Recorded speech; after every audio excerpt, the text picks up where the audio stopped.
श्रीमद् भगवत गीता अध्याय 2। गीता का यह अध्याय हमें भौतिक शरीर तथा आत्मा के वैश्लेषिक अध्ययन द्वारा आत्मा साक्षात्कार का उपदेश देता है, जिसकी व्याख्या भगवान श्री कृष्ण ने खुद की है। कृष्ण के अनुसार साक्षात्कार तभी संभव है जब मनुष्य निष्काम भाव से कर्म करे और आत्मबोध को प्राप्त हो। मलिने मोचनम पुंसाम जल स्नानम दिने दिने सकृत गीतामृत स्नानम संसार मल नाशनम। अर्थात मनुष्य जल में स्नान करके नित्य अपने को स्वच्छ कर सकता है, लेकिन यदि कोई भगवत गीता रूपी पवित्र गंगा जल में एक बार भी स्नान कर ले तो वह भौतिक जीवन की मलिनता से सदा सदा के लिए मुक्त हो जाता है। श्रीमद् भगवत गीता के 2वें अध्याय में संजय ने कहा, करुणा से व्याप्त शोक युक्त अश्रुपूरित नेत्रों वाले अर्जुन को देखकर मधुसूदन कृष्ण ने ये वचन कहे। भगवान ने कहा, हे अर्जुन, तुम्हारे मन में यह विचार आया कैसे? यह उस मनुष्य के लिए तनिक भी अनुकूल नहीं है जो जीवन के मूल्य को जानता हो। इससे उच्च लोक की नहीं अपितु अपयश की प्राप्ति होती है। हे पृथा पुत्र, इस हीन नपुंसकता को प्राप्त मत हो, यह तुम्हें शोभा नहीं देती।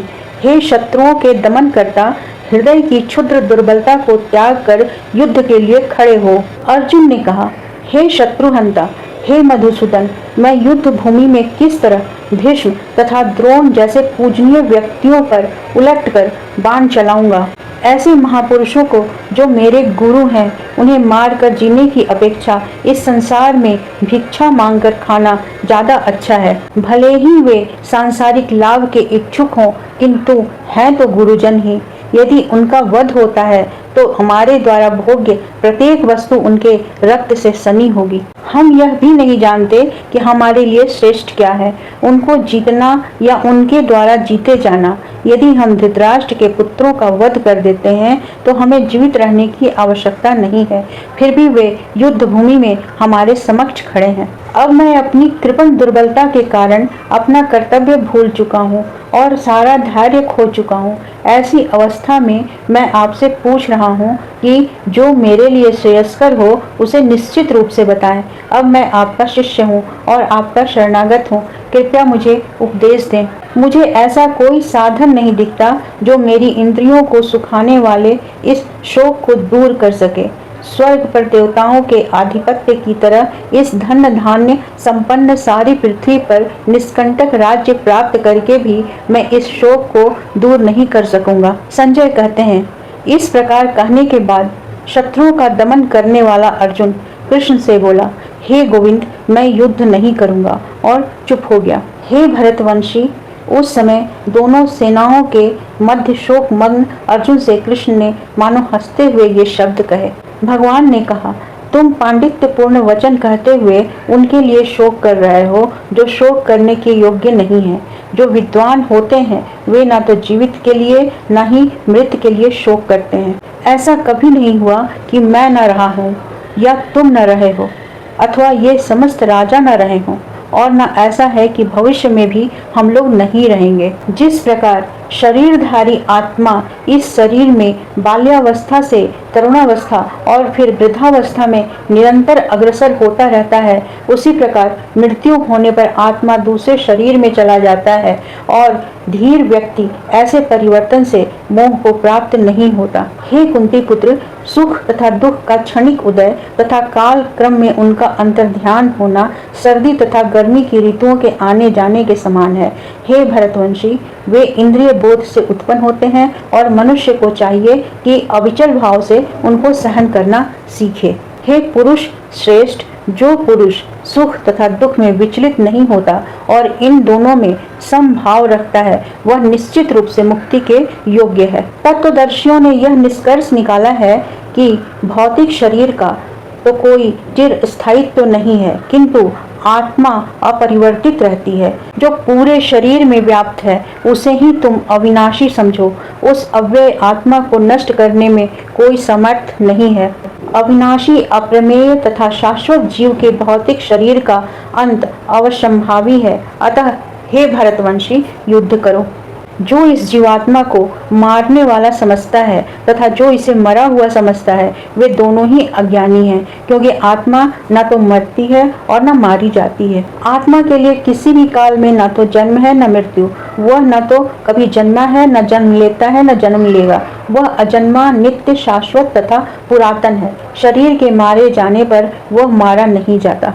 हे पार्थ, जो व्यक्ति यह जानता है कि आत्मा अविनाशी, अजन्मा, शाश्वत और अव्यय है, वह भला किसी को कैसे मार सकता है। जिस प्रकार मनुष्य पुराने वस्त्रों को त्याग कर नए वस्त्र धारण करता है, उसी प्रकार आत्मा पुराने व्यर्थ के शरीरों को त्याग कर नवीन भौतिक शरीर धारण करता है। यह आत्मा न तो कभी किसी शस्त्र द्वारा खंड खंड किया जा सकता है, न अग्नि द्वारा जलाया जा सकता है, न जल द्वारा भिंगाया जा सकता है, न ही वायु द्वारा सुखाया जा सकता है। यह आत्मा अखंडित तथा अघुलनशील है। इसे न तो जलाया जा सकता है, न ही सुखाया जा सकता है। यह शाश्वत, सर्वव्यापी, अविकारी, स्थिर तथा सदैव एक सा रहने वाला है।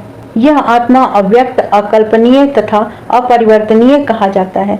यह जानकर तुम्हें शरीर के लिए शोक नहीं करना चाहिए। किंतु यदि तुम यह सोचते हो कि आत्मा सदा जन्म लेता है और मरता है, तो हे महाबाहो, तुम्हारे शोक करने का कोई कारण नहीं है।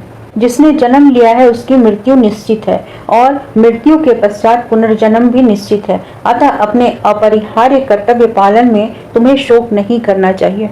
सारे जीव प्रारंभ में अव्यक्त रहते हैं, मध्य में अवस्था में व्यक्त होते हैं और विनष्ट होने पर पुनः अव्यक्त हो जाते हैं। अतः शोक करने की कोई आवश्यकता नहीं है।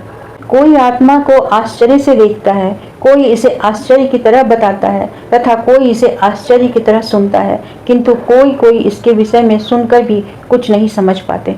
हे भरतवंशी, शरीर में रहने वाले का कभी भी वध नहीं किया जा सकता। अतः तुम्हें किसी भी जीव के लिए शोक करने की आवश्यकता नहीं है।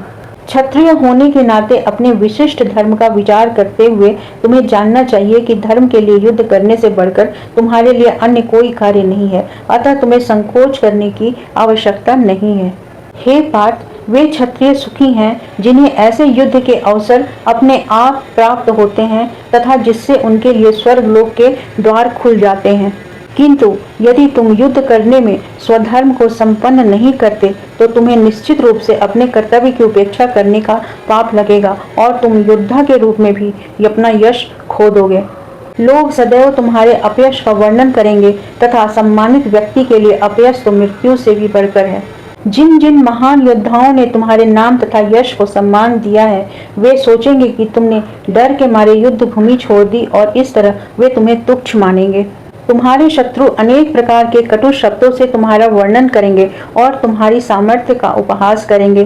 तुम्हारे लिए इससे दुखदाई और क्या हो सकता है। हे कुंती पुत्र, तुम यदि युद्ध में मारे जाओगे तो स्वर्ग प्राप्त करोगे, या यदि तुम जीत जाओगे तो पृथ्वी के साम्राज्य को भोगोगे। अतः इस दृढ़ संकल्प करके खड़े हो और युद्ध करो। तुम सुख या दुख, हानि या लाभ, विजय या पराजय का विचार किए बिना युद्ध के लिए युद्ध करो। ऐसा करने पर तुम्हें कोई पाप नहीं लगेगा। यहाँ मैंने वैश्लेषिक अध्ययन द्वारा इस ज्ञान का वर्णन किया है। अब निष्काम भाव से कर्म करना बता रहा हूँ, उसे सुनो। हे पृथापुत्र, तुम यदि ऐसे ज्ञान से कर्म करोगे तो तुम कर्मों के बंधन से अपने को मुक्त कर सकते हो। इस प्रयास में न तो हानि होती है न ही ह्रास, अपितु इस पथ पर की गई अल्प प्रगति भी महान भय से रक्षा कर सकती है। जो इस मार्ग पे चलते हैं वे प्रयोजन में दृढ़ होते हैं तथा उनका लक्ष्य भी एक होता है। हे कुरुनंदन, जो दृढ़ प्रतिज्ञ नहीं है उनकी बुद्धि अनेक शाखाओं में विभक्त रहती है। अल्प ज्ञानी मनुष्य वेदों के उन अलंकारिक शब्दों के प्रति अत्यधिक आसक्त रहते हैं जो स्वर्ग की प्राप्ति, अच्छे जन्म, शक्ति इत्यादि के लिए विविध सकाम कर्म करने की संस्तुति करते हैं। इंद्रिय तृप्ति अथवा ऐश्वर्यमय जीवन की अभिलाषा के कारण वे कहते हैं कि इससे बढ़कर और कुछ भी नहीं है। जो लोग इंद्रिय भोग तथा भौतिक ऐश्वर्य के प्रति अत्यधिक आसक्त होने से ऐसी वस्तुओं से मोहग्रस्त हो जाते हैं, उनके मनों में भगवान के प्रति भक्ति का दृढ़ निश्चय नहीं होता। वेदों में मुख्यतया प्रकृति के तीनों गुणों का वर्णन है।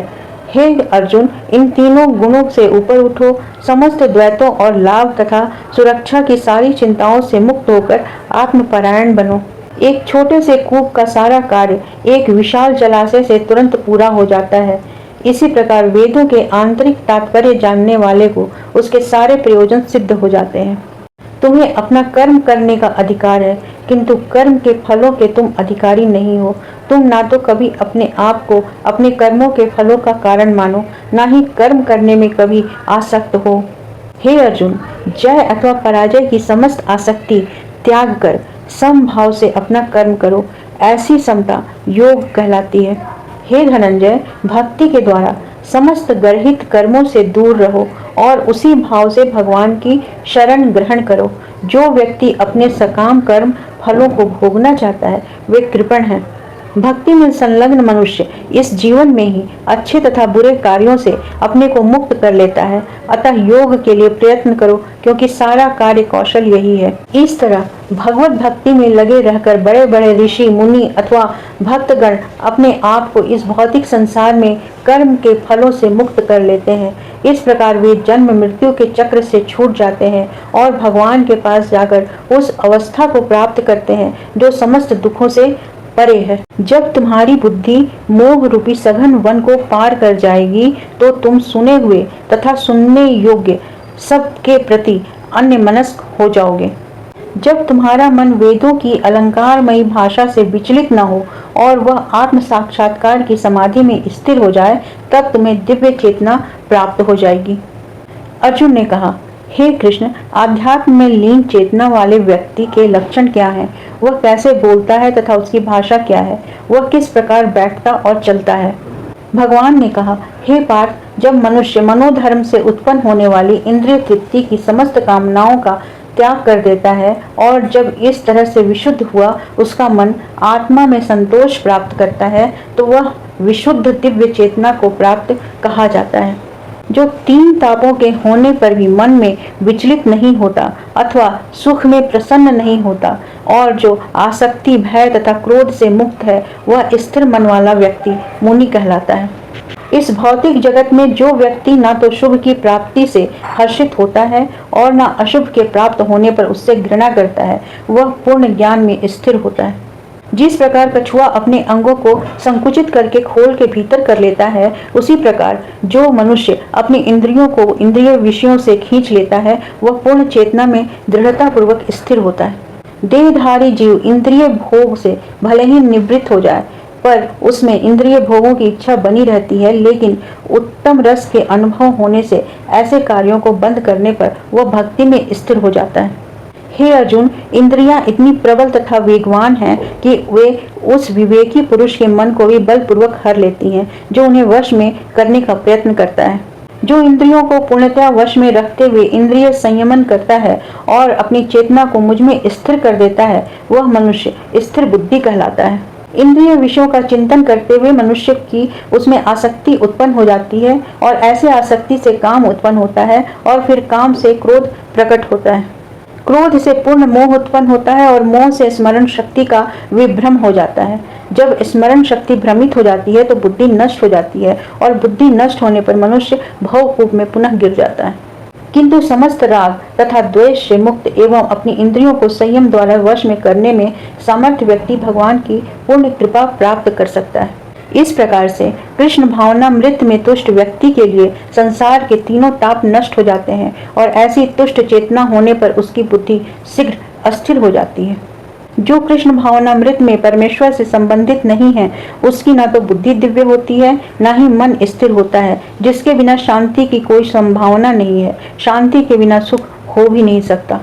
जिस प्रकार पानी में तैरती नाव को प्रचंड वायु दूर बहाकर ले जाती है, उसी प्रकार विचरणशील इंद्रियों में से कोई एक जिस पर मन निरंतर लगा रहता है, मनुष्य की बुद्धि को हर लेती है। अतः हे महाबाहो, जिस पुरुष की इंद्रियां अपने अपने विषयों से सब प्रकार से विरत होकर उसके वश में है, उसी की बुद्धि निसंदेह स्थिर है। जो सब जीवों के लिए रात्रि है, वह आत्म संयमी के जागने का समय है, और जो समस्त जीवों के जागने का समय है, वह आत्म निरीक्षक मुनि के लिए रात्रि है। जो पुरुष समुद्र में निरंतर प्रवेश करते रहने वाली नदियों के समान इच्छाओं के निरंतर प्रवाह से विचलित नहीं होता, और जो सदैव स्थिर रहता है वही शांति प्राप्त कर सकता है, वह नहीं जो ऐसी इच्छाओं को तुष्ट करने की चेष्टा करता हो। जिस व्यक्ति ने इंद्रिय तृप्ति की समस्त इच्छाओं का परित्याग कर दिया है, जो इच्छाओं से रहित रहता है और जिसने सारी ममता त्याग दी है तथा अहंकार से रहित है, वही वास्तविक शांति को प्राप्त कर सकता है। इस प्रकार यह आध्यात्मिक तथा ईश्वरीय जीवन का पथ है, जिसे प्राप्त करके मनुष्य मोहित नहीं होता। यदि कोई जीवन के अंतिम समय में भी इस तरह स्थित हो और स्थिर हो तो वह भगवत धाम में प्रवेश कर सकता है। इस प्रकार गीता के इस द्वितीय अध्याय में श्री कृष्ण द्वारा कर्म योग तथा ज्ञान योग की स्पष्ट व्याख्या हुई है तथा उन्होंने भक्ति योग का भी सार बताया है। इस प्रकार श्रीमद्भागवत गीता का द्वितीय अध्याय पूर्ण हुआ।